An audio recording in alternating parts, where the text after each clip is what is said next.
کبھی وہ پاناما کا عدالتی فیصلہ آنے سے پہلے ہی خود ساختہ فیصلہ چھاپ دیتا ہے تو کبھی بیرون ملک بیٹھ کر ایک غیر ملکی ویب سائٹ پر لوگوں کی پگڑیاں اچھالنے لگتا ہے۔ کبھی وہ تاثر دیتا ہے کہ ایجنسیوں نے اس پہ حملہ کر دیا تو کبھی موٹر سائیکل سواروں کی جانب سے اس کا پیچھا کیے جانے کا پروپیگینڈا کرتا ہے۔ کبھی وہ اپنے ساتھی صحافیوں کو عدالت میں گھسیٹنے کی دھمکی دیتا ہے اور کبھی خود عدالت میں معافی نامہ جمع کرا دیتا ہے۔ اس کا نام احمد نورانی ہے اور وہ پاکستان میں متنازع صحافی کے طور پر جانا جاتا ہے۔ احمد نورانی کون ہے اور اس کی کون سی سٹوریز اسے متنازع صحافی بناتی ہیں؟ احمد نورانی کی کون سی سٹوریز باؤنس ہو چکی ہیں؟ یہی سب ہم آپ کو بتائیں گے نیوزم کی اس ویڈیو میں۔ 10 جولائی 2017 کا وہ تاریخی دن تو آپ کو یاد ہی ہوگا جس دن ایون فیلڈ ریفرنس میں نواز شریف کے خلاف فیصلہ آیا تھا۔ اب آپ سوچئے دنیا کے کسی ملک میں عدالتی فیصلہ آنے سے پہلے اخبار میں فیصلہ شائع کیا جا سکتا ہے؟ ہرگز نہیں، مگر یہاں ایسا ہوا اور یہ کارنامہ سر انجام دیا احمد نورانی نے۔ احمد نورانی کی سٹوری 10 جولائی 2017 کو اس دن شائع ہوئی جس دن دوپہر 2 بجے نواز شریف کے کیس کا فیصلہ سنایا جانا تھا۔ اس کی سرخی یہ تھی کہ JIT نے وزیر اعظم کو نہیں ان کے بیٹوں کو قصوروار پایا۔ ذرائع کے حوالے سے شائع ہونے والی اس سٹوری میں بنیادی طور پر نواز شریف کو بیل آؤٹ کرنے کی کوشش کی گئی، حالانکہ جب فیصلہ آیا تو وہ اس سٹوری کے بالکل برعکس تھا اور اس عدالتی فیصلے میں نواز شریف کو 10 سال کی سزا سنا کر نااہل کر دیا گیا، جس کے باعث انہیں وزارت عظمیٰ کے عہدے سے ہٹنا پڑا۔ یہ فیصلہ آ چکا تو عدالت نے احمد نورانی اور ان کے ایڈیٹر کو عدالت میں طلب کر کے ان کی جھوٹی سٹوری کے بارے میں سوالات کیے، جس کے احمد نورانی کے پاس کوئی جواب ہی نہ تھے۔ معزز عدالت نے اس سٹوری پر ایکشن لیا اور احمد نورانی کو جرمانہ ادا کرنے کو کہا۔ اس کے بعد احمد نورانی نے 12 جولائی کو ایک معافی نامہ لکھا جو کہ دا نیوز کے فرنٹ پیج پر شائع ہوا، جس میں احمد نورانی نے لکھا کہ میں اعتراف کرتا ہوں کہ میری سٹوری کا سب سے اہم اور تنقیدی حصہ جو وزیر اعظم نواز شریف کو کلین چٹ دینے سے متعلق تھا وہ غلط تھا۔ انہوں نے مزید لکھا کہ غلطی انسانوں سے ہی ہوتی ہے اور میں اس سے مستثنا نہیں ہوں۔ میں عدالت سے معافی کا طلبگار ہوں۔ اس طرح کا معافی نامہ ایک جرنلسٹ کی بہت بڑی انسلٹ ہوتی ہے۔ وقت گزر جاتا ہے مگر یہ معافی نامہ اس کا پیچھا نہیں چھوڑتا۔ یہی وجہ ہے کہ آج بھی وہ یہ طعنہ برداشت کر رہے ہیں۔ 10 جولائی 2017 پہلا موقع نہیں تھا جب احمد نورانی کی سٹوری باؤنس ہوئی تھی۔ اس سے صرف 4 دن پہلے یعنی 6 جولائی کو بھی انہوں نے ایک خبر دی کہ سپریم کورٹ نے نواز شریف کی JIT معاملات کی دیکھ بھال ISI کو کرنے کا حکم دے دیا ہے۔ یہ سٹوری چھپ تو گئی مگر معلوم ہوا کہ احمد نورانی نے ایک اور چھکا مار دیا ہے اور بالکل بے بنیاد سٹوری شائع کر دی ہے۔ احمد نورانی نے صرف یہی نہیں کیا بلکہ ایک اور حماقت یہ کی کہ سپریم کورٹ کے حاضر سروس جج جسٹس اعجاز افضل کے گھر فون کر کے ان سے ان کا موقف لینے کی کوشش کی۔ اگلے روز جب احمد نورانی کو عدالت نے طلب کیا اور سوال کیا کہ آپ کی ایک جج کو فون کرنے کی جرت کیسے ہوئی تو احمد نورانی کے پاس شرمندہ ہونے کے سوا کوئی چارہ نہ تھا۔ یہاں ایک بار پھر احمد نورانی کو اپنی اس حماقت پر معافی مانگنا پڑی۔ احمد نورانی صرف جھوٹی سچی خبروں کی وجہ سے ہی مشہور نہیں ہے، ان کی وجہ شہرت 2-3 بار ان پر ہونے والا مبینہ تشدد بھی ہے۔ احمد نورانی نے 27 اکتوبر 2017 کو دعویٰ کیا کہ ان پر نامعلوم افراد نے حملہ کیا ہے۔ احمد نورانی کے بقول وہ اپنے کام سے فارغ ہو کر گھر جا رہے تھے کہ ان کی کار کو فالو کیا گیا۔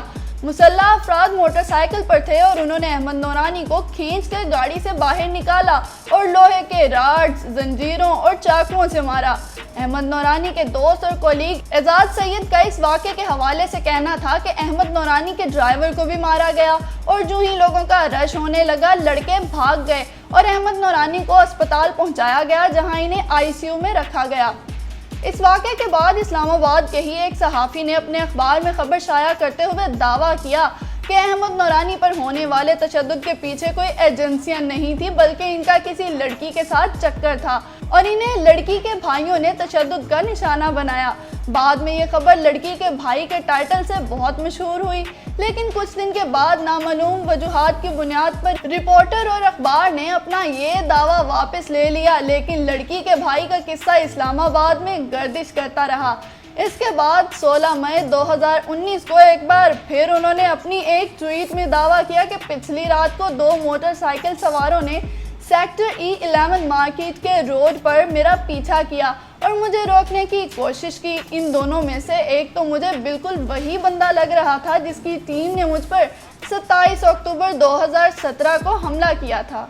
साथ ही कहते हैं कि ये वाज़ेह है कि मोटरसाइकिल सवारों के मुझ पर हमले की कोई नीयत नहीं थी, वो बस मुझे एक मैसेज देने की कोशिश कर रहे थे कि मुझे हर पल फॉलो किया जाता है। वो रुके, मेरी आंखों में देखा और चले गए। हालात को भांपते हुए मैंने अपने एक दोस्त को कॉल मिलाई और सारा रास्ता कॉल पे रहा।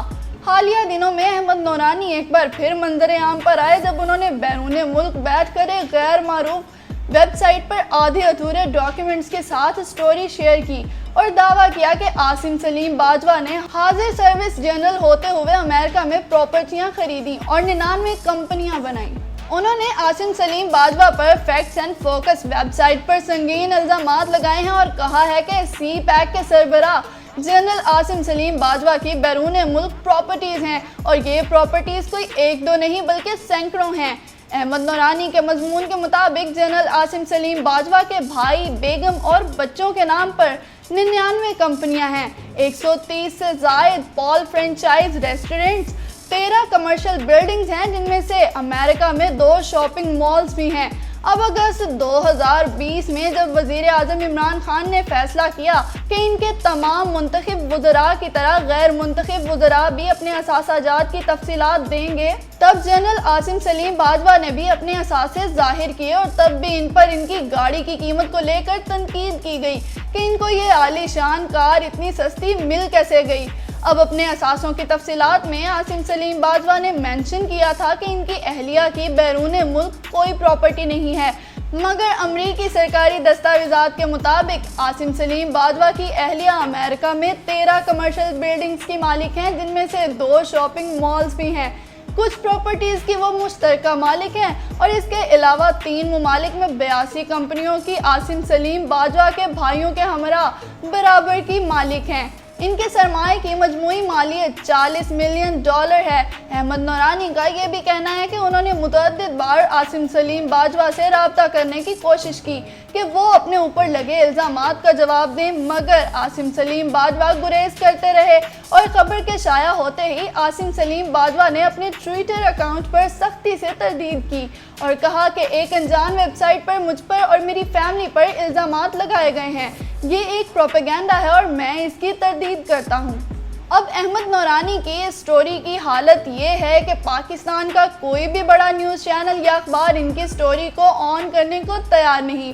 अब हाल ही में अहमद नूरानी एजाज सैयद और रऊफ क्लासरा की लफ्जी जंग में भी कूद पड़े और रऊफ क्लासरा को एजाज सैयद के खिलाफ केस करने पर उकसाया और ये भी कहा कि केस की याद दहानी करवाई जाएगी, तो बदले में रऊफ क्लासरा ने झाड़ पिला दी। अब 30 अगस्त 2020 को अहमद नूरानी की आसिम सलीम बाजवा के असासे जाहिर करने की रिपोर्ट के बाद से अहमद नूरानी ने यह दावा भी किया कि एक न्यूज़ चैनल ने आज मेरी तस्वीरें चला कर मुझे गद्दार और भारतीय एजेंट कह कर कोशिश की कि कोई मुझे जान से ही मार दे। न जाने अहमद नूरानी को ये क्यों लगता है कि सभी ने मारने की कोशिश कर रहे हैं। हमने आपको अहमद नूरानी की ज़िंदगी के कुछ ऐसे हक़ाइक़ बताए हैं जो कि अहमद नूरानी को एक मुतनाज़ सहाफ़ी बनाते हैं। आपकी अहमद नूरानी के बारे में क्या राय है? क्या आप इन्हें एक मुतनाज़ सहाफ़ी समझते हैं या सच्चा, पक्का और बहादुर सहाफ़ी? अपनी राय का इजहार कमेंट सेक्शन में करें। वीडियो पसंद आई है तो इसे लाइक और शेयर कर दें और चैनल को सब्सक्राइब करना मत भूलें ताकि आपको हमारी वीडियोस बर वक्त मिलती रहें।